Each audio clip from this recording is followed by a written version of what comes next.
চলে যেতা তোমাকে কেউ তো বলে না এখানে বসে থাকো। চলে যেত তোমাকে অফিসে যেতে না না, ও খালি বারবার একটা জিনিস খালি পেঁচাচ্ছে, একটা কথা সে বারবার পেঁচাচ্ছে কেন?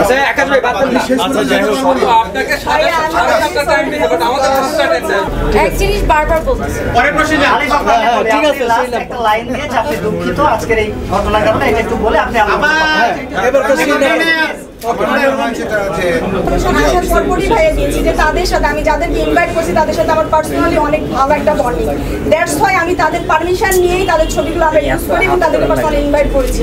এবং মিষ্টি আপুর ব্যাপারটা শুধু যে অপবিশ্বাস আপু জিনিসটা না, আমি এখানে একটা কথা বলি, আমি এখানে একটা কথা বলি, আলিফের সাথে সব সেলিব্রিটিদের একটা ভালো বন্ডিং। এখানে আমরা যারাই এসেছি আমাদের কাউকে কিন্তু পেমেন্ট করে আনা হয়নি, আমরা কেউই টাকার জন্য আসিনি, এটা একটা ভালোবাসার জন্য এখানে আসা। তো এখানে যাদেরই আসার কথা ছিল, যাদেরই আমরা দেখেছি যে ইনভাইটেশন কার্ড দেওয়া হয়েছে, সব সেলিব্রিটিরা কনফার্ম করেছিল ভালোবাসার জন্য যে সবাই আসবে। তো এখানে অপু দিদির কথা আপনারা যেটা বলেছেন, অপু দিদিও বলেছিল সে আসবে, কিন্তু অপু দিদি বাংলাদেশেই নাই। একটা মানুষ যদি বাংলাদেশে না থাকে সে কিভাবে আসবে? সো এটা তো ক্লিয়ার, আপনারা জানেন যে সে এখন দুবাইয়ে আছে, দুবাই একটা শো করছে। তো আপনারা এটাকে কেন এতটা জটিল করে দিচ্ছেন?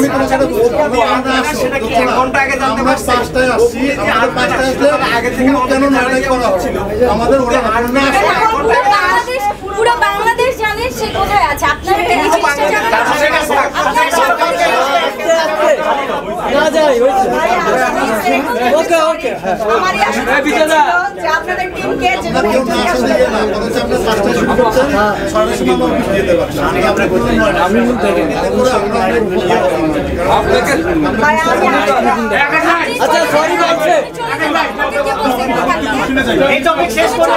তোমাকে কেউ তো বলে না এখানে বসে থাকো, চলে যেত তোমাকে অফিসে যেতে না না, ও খালি বারবার একটা জিনিস খালি পেঁচাচ্ছে, একটা কথা সে বারবার পেঁচাচ্ছে কেন?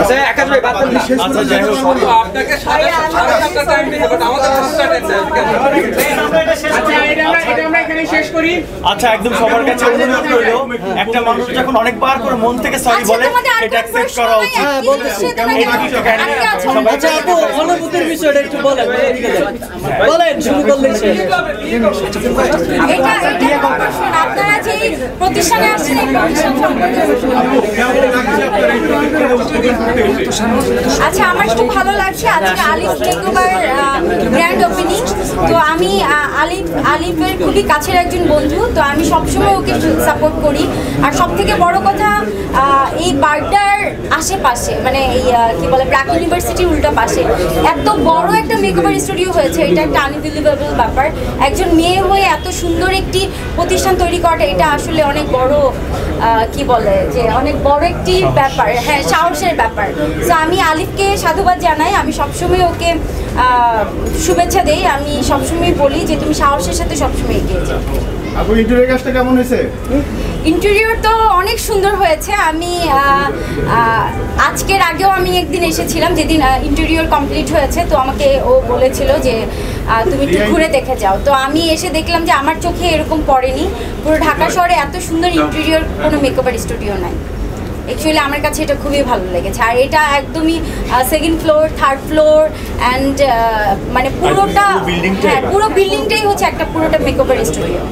তো আমার কাছে মনে হয় যে আমরা যারা নতুনত্ব পছন্দ করি, আমরা যারা নতুন করে মেকওভার করতে পছন্দ করি, যারা সবসময় নিজেদের রূপচর্চা করি, তারা অবশ্যই আলিফ মেকওভার স্টুডিওতে চলে আসবে। আপু সামনে ঈদ, কি কাজ করবেন, কাজের বিষয়ে একটু যাই। এখানে কি কি সার্ভিস আছে?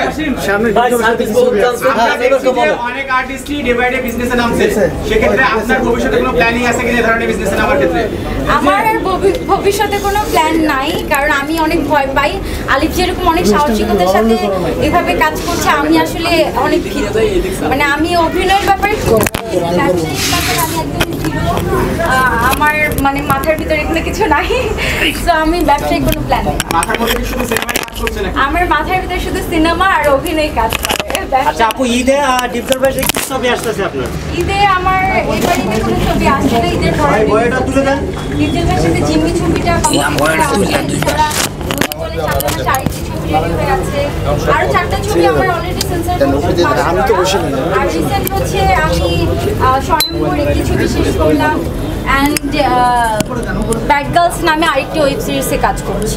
আর আপু আপনি ডে বাই ডে দেখছি ডিজিটাল ভাইয়ের সাথে অনেকগুলো কাজ করছেন, কিন্তু আপনার যারা দর্শকরা আছে তারা চাচ্ছে ইয়াং আচ্ছা ডে বাই ডে না, ডিপজল ভাইয়ের সাথে আমি যে কাজগুলো করেছি আরো 2 বছর আগে, সো 2 বছরের মধ্যে ওনার সাথে কোনো কাজ করা হয়নি। ডিজিটাল ভাইয়ের সাথে যে পেয়ারটা আপনার ডিজিটাল ভাইয়ের, তো এখন যারা দর্শক তারা চাচ্ছে এখনকার যারা ইয়াংস্টার আছে বা যারা কাজ করছে রেগুলার, এখন তো আমি ইয়াং স্টারদের সাথেই কাজ করছি। কিছুদিন আগে আমার ছবি রিলিজ হলো শেষ বাজি, এখানে সাইমনের সাথে ছবিটা রিলিজ হয়েছে। এরপরে আমার স্বয়ম্বর ছবিটা রিলিজ হচ্ছে, তারপর হচ্ছে ব্যাড গার্লস, ইমনের সাথে আরো 2টা ছবি করলাম। তো আমার তো আরো অনেকের সাথে আছে খুব তাড়াতাড়ি। আনিসুর রহমান মিলন ভাইয়ের সাথে একটি ছবি আমার শেষ হয়েছে, তো মিলন ভাইয়ের সাথে ওই ছবিটা খুব তাড়াতাড়ি রিলিজ হবে। না আর কোনো ছবি নেই।